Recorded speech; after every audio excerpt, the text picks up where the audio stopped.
Bismillahirrahmanirrahim. Hatta idza qala al-muallif radhiyallahu anhu. Hatta idza kanu fil lailati sadisa. Dhafira harisul jaishi wa huwa Umar bin al-Khattab bi Yahudiyyin kharijin fi jawfil laili.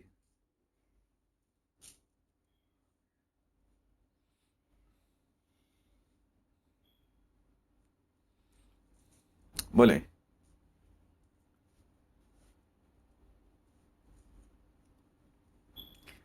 Hatta sehinggalah iza apabila kanu mereka fi pada al-lailati sadisah malam yang keenam. Maksudnya mereka sekarang ni berada di kubu. Dia ada tiga section lah kawasan. Yang pertama ni dekat Natah. Dan Natah ni dia ada tiga kubu dalam tu. Sekarang ni di kubu yang pertama namanya Naim. Hisnu Naim. Jadi semasa malam yang ke-6 tadi tu, Dhafira berjaya menangkap. Dhafira ni maknanya berjaya menangkap. Harisu, salah seorang pengawal. Al-Jaishi, tentera.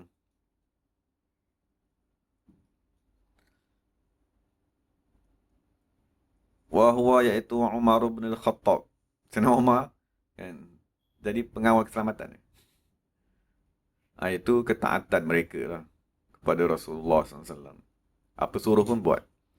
Jadi Sayyidina Umar berjaya menangkap biyahudiyin, dengan seorang Yahudi. Kharijin, yang keluar. Fi jawfil lail, di pertengahan malam. Maknanya Sayyidina Umar bila dapat tangkap je, arahan dia potong kepala. Dan Yahudi dia kata, tunggu. Tolong bawa daku berjumpa dengan Nabi Muhammad SAW. Yahudi tu nak jumpa lah. Jadi bila dah Yahudi tu minta, fa'utiya bihi, dibawa dengan Yahudi tersebut Rasulullah kepada Rasulullah SAW.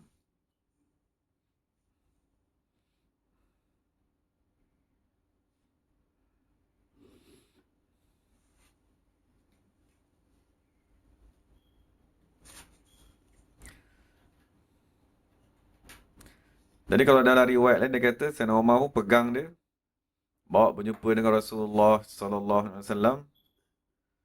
Tapi habis sampai dekat kemah Nabi tu, Nabi sedang solat. Kemudian Nabi mendengar percakapan Sayyidina Umar. Sayyidina Umar bagi salam lah. Kemudian Sayyidina Umar pun masuk bawa Yahudi tadi ke dalam. Betul bila dah masuk dekat dalam tu baru sambung dekat sini lah. Sambungnya walamma, dan tak kala adraka, menimpa ar-rajula, lelaki tersebut, ar-ru'bu, ketakutan.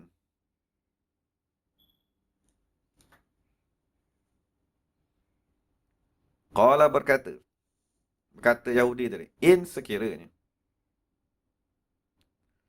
ammantumuni, kamu berikan keamanan kepadaku. Janji keamanan tu dipanggil ammantumuni dah. Adullakum, nescaya aku akan menunjuk kepada kamu. Ala amrin, atas satu perkara. Fihi, padanya. Najahukum, kemenangan kamu.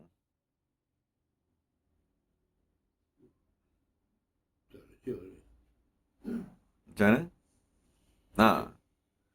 Maksudnya dalam satu riwayat dia kata wahai Nabi SAW, kalau kamu beri janji keamanan kepadaku, aku akan bercakap benar kepada kamu. Aku akan beritahu semua rahsia-rahsia yang ada.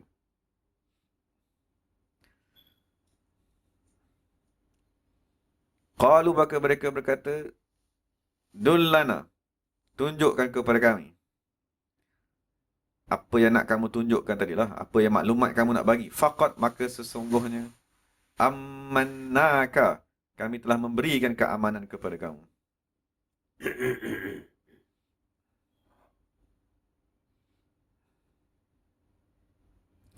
Faqala berkata Yahudi tersebut, inna sesungguhnya ahli hadzal hisni, kubu ini, maksudnya kubu Natah tadi lah, yang pertama tu. Adrakahum, menimpa mereka,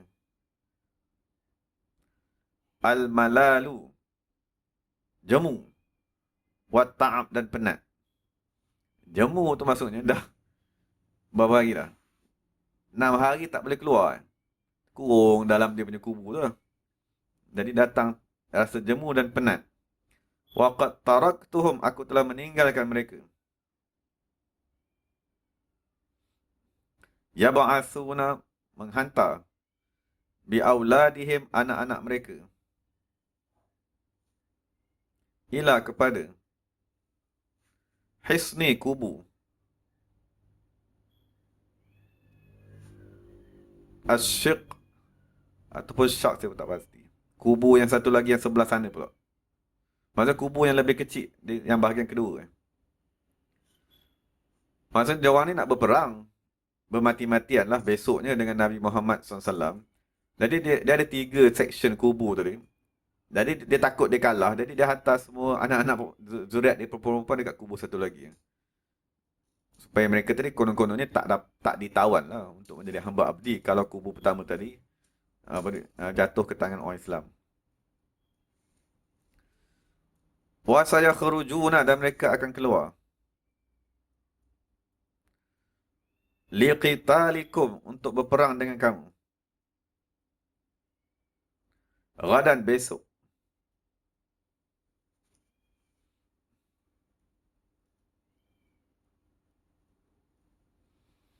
Maksudnya kenapa dia orang hantar anak-anak, isteri-isteri ke kubu yang kedua tadi? Maksud dalam riwayat dia kata kerana ketakutannya amat sangat. Maksudnya mereka amat takut apabila tentera Islam dah datang. Dan dalam pengajian yang lalu kita dah bagi tahu tentera upahan dah lari pula. Jadi tinggal Yahudi berperang sendiri. Asalnya dia ada tentera upahan. Daripada Ghatafan apa segala itu lari habis semua. Jadi Yahudi tu kata, wa idza futiha alaikum. Wa idza, dan sekiranya, futiha, dibuka, alaikum, kepada kamu,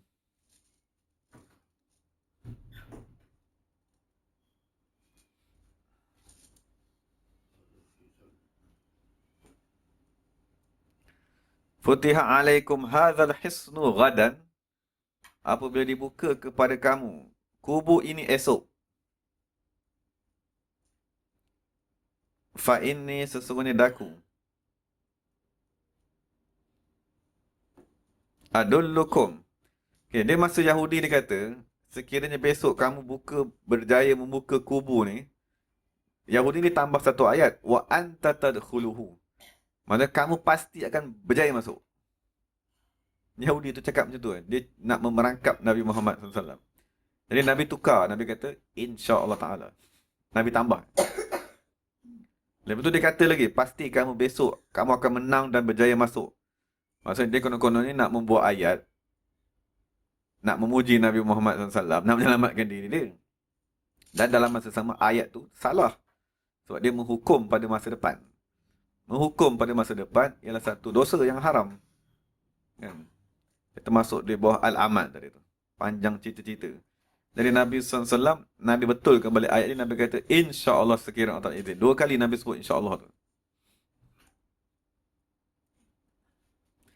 Jadi sekiranya dia kata dibukakan kubu ini esok, fa inni, sesungguhnya daku, adullukum, akan menunjukkan kepada kamu, ala baitin, atas satu rumah. Rumah ni dia ialah satu binaan di bawah tanah. Binaan bawah tanah yang mereka menyimpan senjata, alatan perang. Dan dalam riwayat dia kata, hanya aku seorang je yang tahu. Maksud dalam banyak-banyak tu, dia antara orang yang tahu di mana benda tu berada. Kubu tu berada. Rumah tu berada. Di dalam tu ada manjanik, pelontar batu. Wadabbabatun. Dabbabat ni pemecah tembok. Maksudnya usung ramai-ramai, langgar tembok. Bagi tembok terpecah. Dari Dababat ni hari ni digunakan pada kereta kebal. Asalnya Dababat ni zaman dulu maknanya benda kayu diusung di atas belakang langgar tembok tu ni. Wa duruwa' dan baju-baju besi. Wa suyuf dan pedang-pedang. Maksudnya Yahudi Khaybar ni mereka sememangnya ahli perang yang masyhur lah. Jadi mereka memang banyak menyimpan senjata. Yashulu alaikum, mudahlah kepada kamu. Biha, dengan senjata tersebut. Fathu, untuk membuka. Baqiyati, yang lain lagi. Al-husun, daripada kubu-kubu. Fa'innakum, maka kamu boleh. Tansibuna, meletakkan. Al-manjanik, pelontar batu. Tansib tu maksudnya memasang. Menyediakan, memasang manjanik. Wa yadkhulu, dan masuk. Ar-rijal, orang-orang lelaki. Tahta, di bawah. Ad-dabbabat, pemecah tembok tu. Macam mana? Fayunaqibuna, lalu mereka melobangkan. Al-husun, dinding-dinding kubu. Fataftahuhu, nescaya kamu boleh memasukinya. Min yaumika, pada hari itu juga.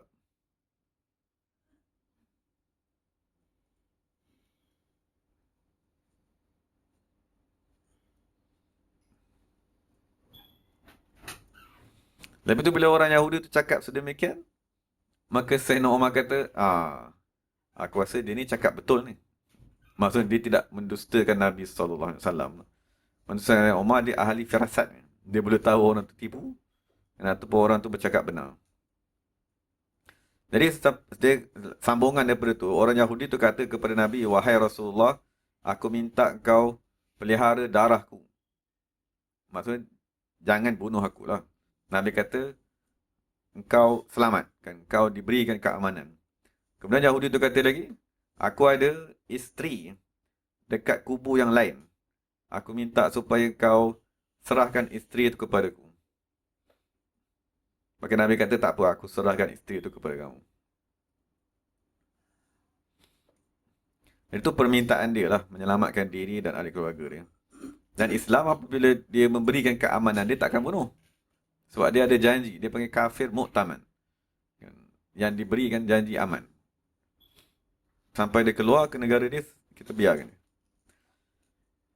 Dan apabila dah dapat maklumat macam tu, jadi besok tu, siangnya lah. Maksudnya hari siang ke-6 tu perlu kepada seorang pemimpin untuk memimpin peperangan tadi lah. Jadi Nabi pada malam tu Nabi bagi tahu. Faqala alaihi salatu wassalam. Maka Nabi SAW berkata kepada Muhammad ibn Maslamah, Sa'uti, aku akan memberikan ar-rayata, bendera, panji perang tu, ghadan, pada keesokan, rajulan, seorang lelaki, yuhibbullaha wa rasulahu, yang amat mencintai Allah dan mencintai Rasulnya. Wa yuhibbanihi, dan Allah Rasul mencintainya juga. Koma. Maksudnya dah 5 hari mereka berusaha menyerang kubu Naim tu, tak boleh, tak berjaya. Maksudnya Sayyidina Abu Bakar pun dah memimpin tentera, Sayyidina Umar pun dah memimpin dari kalangan Muhajirin. Ansar pun dah pergi dah. Ansar pun dah pergi serang nak buka, tapi tak berjaya. Dan Nabi SAW, dia memang nak Sayyidina Ali mengetuai. Tapi Sayyidina Ali daripada awal perang tu, dia sakit mata. Dia sakit mata yang amat sangat. Jadi, bila dah sampai 6 hari 5 hari tak berjaya juga nak membuka kota Naim dari tu. Jadi Nabi kata tak, kita Nabi bagi tahu besok aku akan panggil seorang manusia ni. Tapi Nabi tak bagi tahu nama. Nabi bagi tahu sifat dia.